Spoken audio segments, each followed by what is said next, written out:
múltiplas paixões e nenhuma direção, você pode ser uma pessoa multipotencial. Uma pessoa que tem diversas paixões, diversos interesses, habilidades profissionais, habilidades pessoais também, né? De hobbies, de facilidades de aprender. Uma pessoa até, diria, autodidata, que tem aquela curiosidade natural e quer aprender coisas e vai adquirindo essas habilidades. E muitas vezes vista como uma pessoa muito talentosa. Eu não gosto de utilizar essa palavra talento, dom, aquele dom divino, aquela coisa.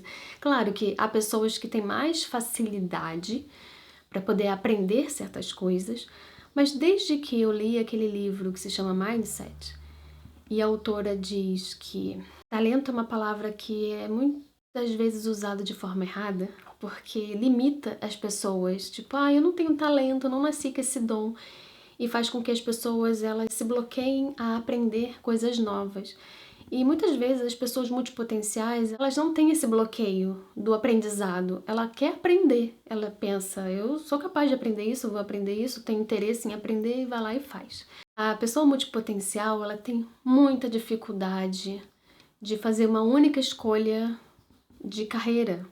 Escolher uma única atividade profissional e levar isso desde o momento que escolhe, faz a faculdade lá, a especialização, o que quer que seja, né? Tem que levar isso pro resto da sua vida, até a aposentadoria. Então a gente se sente frustrado porque a gente fica até nos culpando por ser assim. Por que eu sou uma pessoa que eu não consigo fazer uma decisão como as outras pessoas, de escolher uma única atividade e focar naquela atividade, ser constante naquilo e conseguir obter meus frutos do meu trabalho? Por que eu sou tão complicada? Por que eu não consigo fazer essa escolha? Eu sou uma pessoa multipotencial. Então, se você se identificou com tudo que eu acabei de falar, você também deve ser uma pessoa multipotencial, assim como eu. E eu entendo os nossos dilemas. Eu já passei muito por isso. Eu fico pensando, por que é tão difícil? Por que isso desgasta tanto emocionalmente, psicologicamente? E eu comecei a investigar esse comportamento, essa mentalidade, esse perfil psicológico de uma pessoa multipotencial. Como é que funciona, como é que a gente pensa, quais são os nossos dilemas, nossas dores, como pessoas multipotenciais pensam, e eu tô investigando, né? Eu tô cada vez, assim, trazendo mais vídeos sobre isso para que a gente possa entender quais são esses dilemas e como a gente pode direcionar a nossa multipotencialidade da melhor forma possível para que a gente se sinta satisfeito com as nossas escolhas, porque sim, existem escolhas a se fazer na vida, não dá pra gente sair atirando pra todo lado. E quando a gente fala de trabalhar e vender nossos serviços, as nossas experiências, os nossos aprendizados, o que a gente aprendeu na vida, a gente quer passar pra frente, a gente precisa ter um foco, porque a gente precisa mostrar que nós somos autoridade naquele assunto, que a gente sabe do que a gente está falando. Não dá para ficar essa salada de frutas. Então precisa sim ter essa escolha, mas a internet nos possibilita trabalhar de uma forma autêntica, trabalhar de uma forma que a gente consiga usar um pouquinho daqui, um pouquinho dali, pegar e fazer assim o nosso tempero especial. Eu vou dividir o vídeo em 3 partes. Então a primeira parte foi uma contextualização, uma explicação, uma apresentação do que se trata a multipotencialidade, para saber se você se encaixa nesse perfil, nesse modo de pensar, nessa forma de enxergar o mundo. E agora eu venho contando um storytelling aqui, né? Algo que fez com que eu tivesse a ideia deste vídeo, e foi a partir dessa situação, de uma conversa com a minha prima, que ela falou uma coisa pra mim e me acendeu um start na minha cabeça, e eu fui pesquisar, eu fui estudar, e eu passei 2 semanas aí trabalhando nisso, nessa ideia que eu tive para trazer este vídeo da melhor forma possível.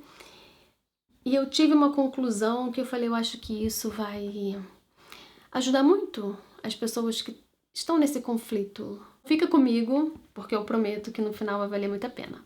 Apesar da minha prima não se considerar uma pessoa multipotencial, ela enfrentou dilemas na hora da escolha profissional. Por quê? Só pra gente entender o contexto de vida da minha prima, tá? Ela é uma pessoa que tem, uma mulher, né, que tem 33 anos. Ela desde novinha, né, trabalhava ali, desde que pôde trabalhar fora, ela sempre trabalhou em CLT. Ela trabalhou diversos trabalhos, assim, aleatórios, não tinha uma especialização, até que o último trabalho dela fora, né, em escritório e tal, foi no ramo de administração. E tava tudo bem pra ela, né? Ela não é uma pessoa multipotencial e ela tudo bem trabalhar em diversas coisas diferentes, não tinha que ser aquela paixão, aquela coisa muito criativa e tal, tava tudo bem pra ela, desde que fosse um trabalho, que ela conseguisse ter o dinheirinho dela e tudo mais. Ótimo, né? Aquela estabilidade, ok. Até que a situação de vida dela mudou. Ela casou, ela logo em seguida teve o bebê dela. E aí ela pensou, eu não quero voltar a trabalhar fora, eu quero estar com meu filho, eu quero fazer parte do crescimento do meu filho. Eu não quero ver meu filho de manhã e depois à noite, de repente, na hora que ele tá dormindo, né? Só ver meu filho na hora que ele tá dormindo e ser presente apenas no final de semana.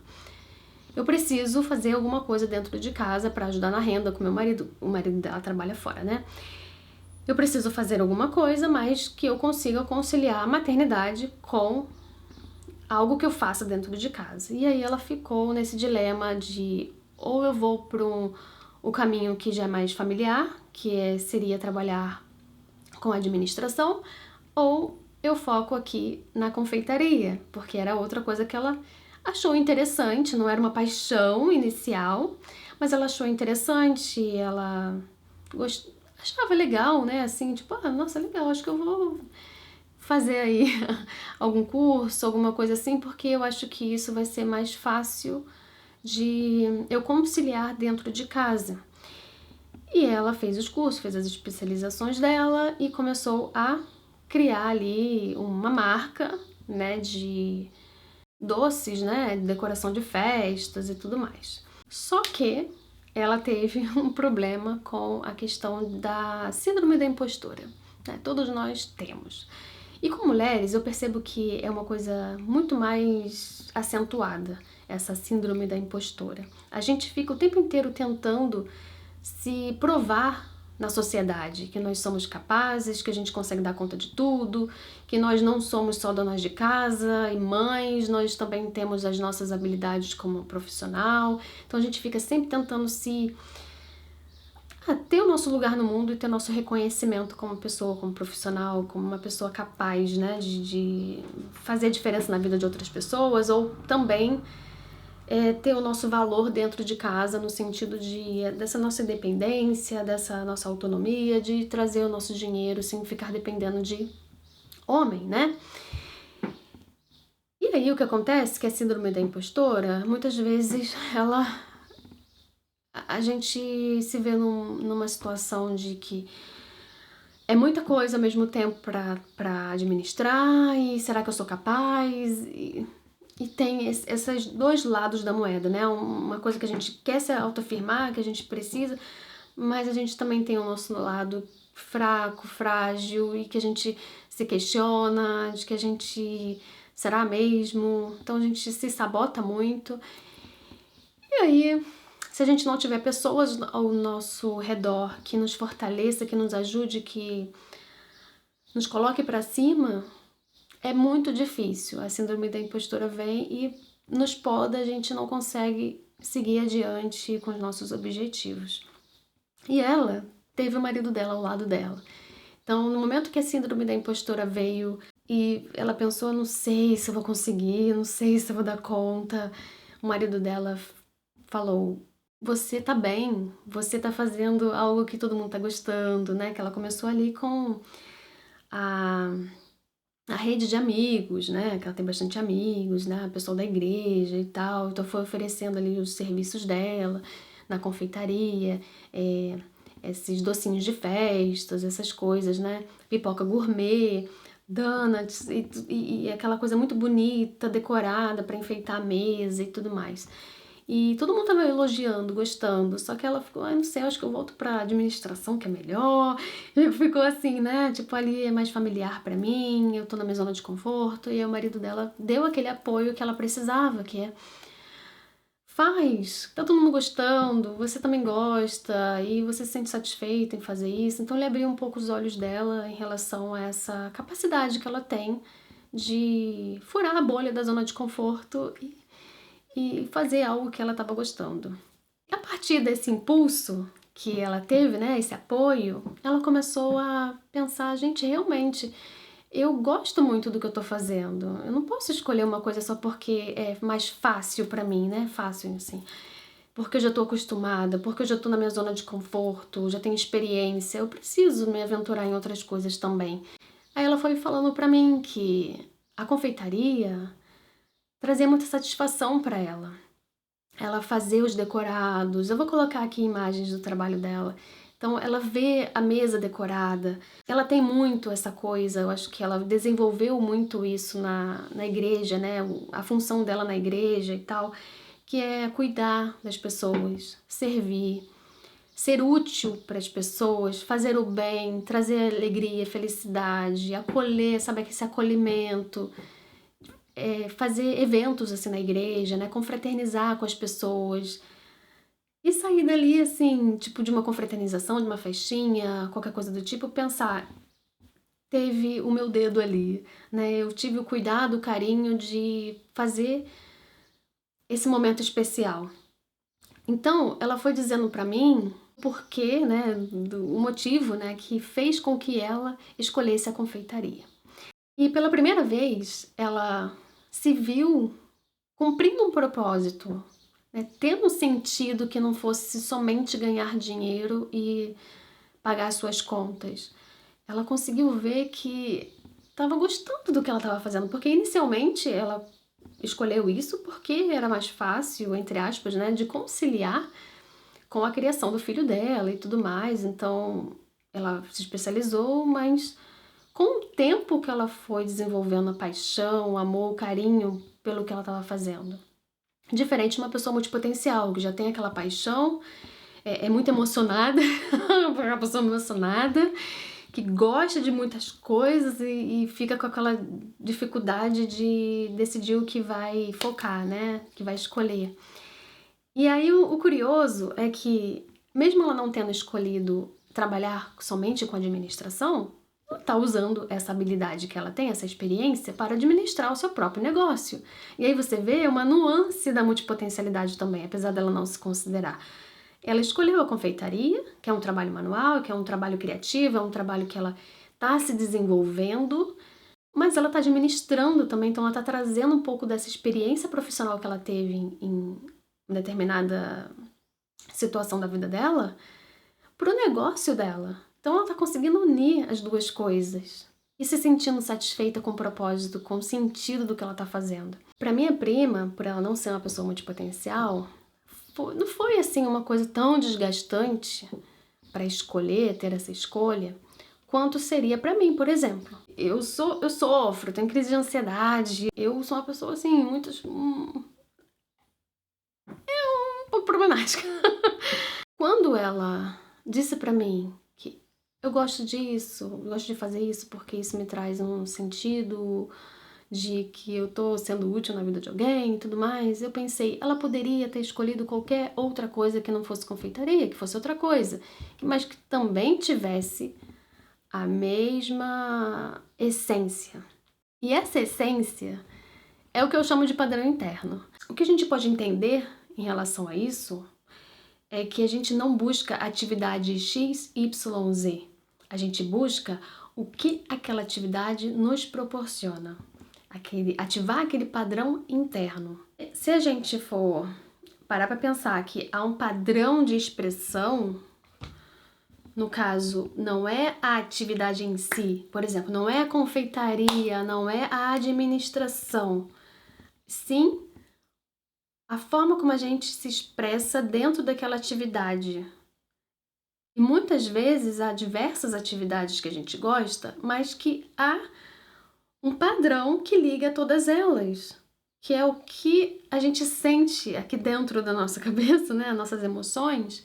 Então a gente precisa encontrar essa essência que faz sentido em todas as coisas que a gente gosta. Não existe a escolha perfeita. Quando a gente faz uma escolha, a gente, querendo ou não, tá falando, eu vou me dedicar mais tempo a essa escolha, a essa atividade. Mas não quer dizer que eu vou dizer não. E nunca mais eu vou tocar na outra atividade, nunca mais eu vou praticar aquela outra atividade. Mas essa escolha, ela tem um risco. Você sabe que essa escolha te faz bem, porque, né, é uma coisa que vai ser investigada, o que você gosta, por que você gosta. É só porque as pessoas estão dizendo que é bom e aí você tá focada no dinheiro, ou porque realmente aquilo te faz feliz e tal. Então você vai fazer essa investigação, vai fazer várias análises e tudo mais. E a partir disso, você vai pensar, agora eu fiz uma escolha e vou ver se vai dar certo, né? Eu vou me empenhar para que isso dê certo. Mas eu posso trazer outras experiências que eu tenho de vida para trazer mais autenticidade para o meu negócio. Mas se no meio do caminho, sei lá, daqui uns 3 anos, você vê que, não sei, não é bem o que eu pensava, por que não pegar outra coisa que você também gosta e fazer acontecer? Né? Você, tipo, poxa, não era bem o que eu pensava, eu gosto mais disso como um hobby. Isso aconteceu comigo. E a gente fica preso àquela escolha perfeita de vida. E às vezes não existe isso. Às vezes a pessoa, tipo, nossa, calhou de escolher uma coisa que vai levar pro resto da vida. Mas tem outras vezes que não. Que muitas vezes a gente vai criar projetos, esse projeto pode dar frutos ou não, e no meio do caminho a gente não quer mais isso, eu quero seguir outro caminho. E a gente vai se desenvolvendo, a gente vai se descobrindo, a gente vai amadurecendo, a gente vai mudando também a forma de enxergar a vida, o mundo e várias outras coisas a gente vai experimentando e a gente quer fazer daquilo algo que, pô, querendo ou não, né, o trabalho é uma coisa que a gente está envolvido muitas horas do nosso dia. Então a gente precisa fazer alguma coisa que realmente faça sentido pra gente. Novamente, como todos os vídeos eu tenho falado, trabalhe o seu autoconhecimento para que você possa entender o que te move, qual é a essência, qual é o teu padrão interno. Eu vou deixar aqui alguns vídeos que com certeza vai te ajudar se você se encaixa nesse perfil multipotencial. Inscreva-se aqui no canal porque eu vou trazer muitos vídeos sobre esse assunto, porque não adianta eu ficar falando sobre medo de gravar vídeo, sobre criação de conteúdo na prática, sobre procrastinação, produtividade, etc, etc, se a gente não trabalha a raiz do problema, que seria o autoconhecimento, que seria trabalhar essa multipotencialidade, esses diversos interesses, esse foco no que a gente precisa focar e como saber trabalhar todas essas opções que a gente tem hoje em dia, todas essas necessidades, porque senão a gente não sai do lugar, a gente fica travada. Então, quero trazer mais vídeos sobre esse assunto porque eu tenho certeza que assim como me ajudou, vai ajudar você também, que também se considera multipotencial. Te vejo em algum desses vídeos.